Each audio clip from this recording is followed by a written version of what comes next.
Hi நண்பர்களே, வணக்கம். எல்லாரும் எப்படி இருக்கீங்க? வெற்றிகரமா ஒரு யோகியின் சுயசரிதம் புத்தகத்தினுடைய 17வது எபிசோடுக்கு வந்திருக்கிறோம். இன்னைக்கு ஒரு அற்புதமான நிகழ்வு, கேவலானந்தருடைய இன்னொரு சம்பவம். அது வாசிக்க போறேன். அதுக்கு முன்னாடி நம்ம சேனலை சப்ஸ்கிரைப் பண்ணலன்னா சப்ஸ்கிரைப் பண்ணிக்கோங்க. லைக் பண்ணுங்க, ஷேர் பண்ணுங்க, கமெண்ட் பண்ணுங்க. சரி, வாங்க வீடியோக்குள்ள போலாம். கேவலானந்தர் ஒரு நாள் குரு கிட்ட சிஷ்யர்களோட உக்காந்துகிட்டு இருக்கும்போது அவருக்கு பணிவிடை செய்துகிட்டு இருந்த ஒரு கண் தெரியாத சிஷ்யர், ராமுன்னு பேரு, அவரு பணிவிடை செஞ்சுக்கிட்டு இருந்தாராம். அவர் மேல கேவலானந்தருக்கு ஒரு அன்பும் இரக்கமும் இருந்துச்சாம். அப்போ ஒரு நாள் பனை ஓலை விசிறினால குருதேவருக்கு தியானத்துல இருக்கும்போது விசிறிக்கிட்டு இருந்தாராம் அந்த கண் தெரியாத சிஷ்யர். பணிவிடை முடிச்சிட்டு வெளியே போனாராம். அவரை பின்தொடர்ந்து கேவலானந்தரும் போனாராம். அப்ப அவர்கிட்ட போய் கேட்டாராம், உங்களுக்கு எப்ப இருந்து பார்வை இல்ல அப்படின்னு கேக்குறாரு. அதுக்கு அந்த ராமுங்கிற சிஷ்யர் சொல்றாரு, நான் பிறந்ததுல இருந்தே எனக்கு பார்வை இல்ல, ஒரு நாள் கூட நான் சூரிய ஒளிய கண்ணால பாக்குற வாய்ப்பு எனக்கு கிடைச்சதே இல்ல அப்படின்னு சொல்றாரு. அப்போ கேவலானந்தர் சொல்றாரு, நீ குருதேவர்கிட்ட பயபக்தியோட எனக்கு கண்ணு வேணும், பார்வை வேணும் அப்படின்னு சொல்லி பக்தியோட நீ கேட்கலாமே, அவர் உனக்கு கண்டிப்பா உதவி செய்வாரு அப்படின்னு சொல்றாரு.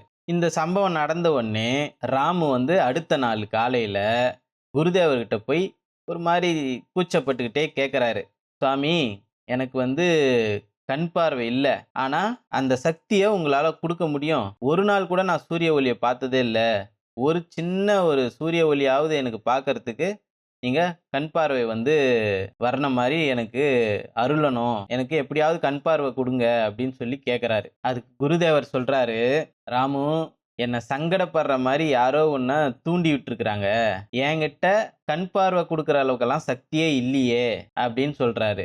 அப்போ ராமு சொல்றாரு, இல்லைங்கய்யா, உங்களால கண்டிப்பா முடியும், கடவுளே உங்களுக்குள்ள இருந்து எல்லா விஷயத்தையும் செய்யறாரு, அதை இங்க நிறைய சீடர்கள் சொல்றாங்க, கண்டிப்பா உங்களால என் கண்ணை குணப்படுத்த முடியும் அப்படின்னு சொல்லி அந்த ராமுன்ற சிஷ்யர் லாகிரி மகாசாயர்கிட்ட சொல்றாரு. அதுக்கு குருதேவர் சொல்றாரு, ராமு, இது முற்றிலும் வேற மாதிரியான ஒரு விஷயம்.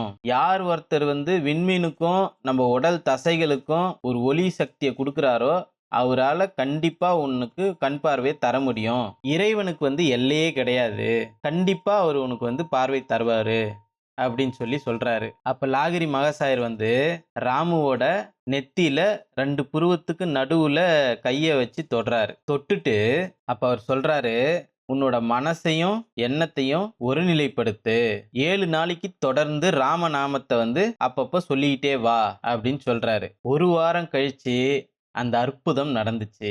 அதாவது பார்வை வந்துச்சு. அவர் முதல்ல இயற்கையோட அந்த அழகை பாக்குறாரு, அவரோட முகத்தை ரசிக்கிறாரு, முதல்ல சூரிய உதயத்தை பாக்குறாரு. இப்போ எல்லா குருவுக்கும் குருவான ராமநாமத்தை ஜபிக்கிறதுக்கு சொன்ன இந்த லாகிரி மகாசாயரை நினைச்சு அவர் ரொம்ப பெருமைப்படுறாரு. அதுக்கப்புறமா அவருக்கு நிரந்தரமா பார்வை கிடைச்சு அவர் கொஞ்சம் கொஞ்சமா சரியாயிட்டாரு.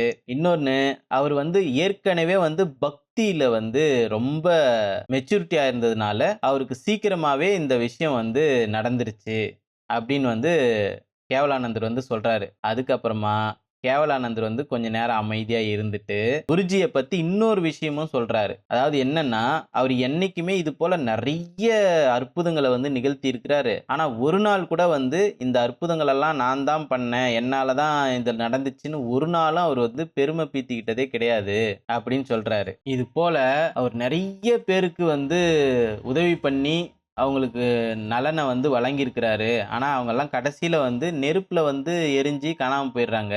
ஆனா அவருடைய நினைவு என்னன்னா, அவர் மூலியமா பயனடைஞ்ச இந்த சீடர்கள் தான் அவரோட அழியாத நினைவுகள் அப்படின்னு லாகிரி மகாசாயோட புகழை கேவலானந்தர் யோகானந்தருக்கு சொல்றாரு. அது மட்டும் இல்லாம யோகானந்தர் சமஸ்கிருதம் கத்துக்கிறதுக்கு தான் கேவலானந்தர் கிட்ட போனாரு. ஆனா கடைசி வரைக்கும் அவர் சமஸ்கிருதத்துல பெருசாலாம் ஒன்றும் சாதிக்கவே இல்லை. ஆனா கேவலானந்தர் பேசி பேசியே அவர் ஒரு லெவலுக்கு கொண்டு வந்துடுறாரு. ஸோ இதுதான் கேவலானந்தருக்கும் யோகானந்தருக்கும் உள்ள இந்த உறவு.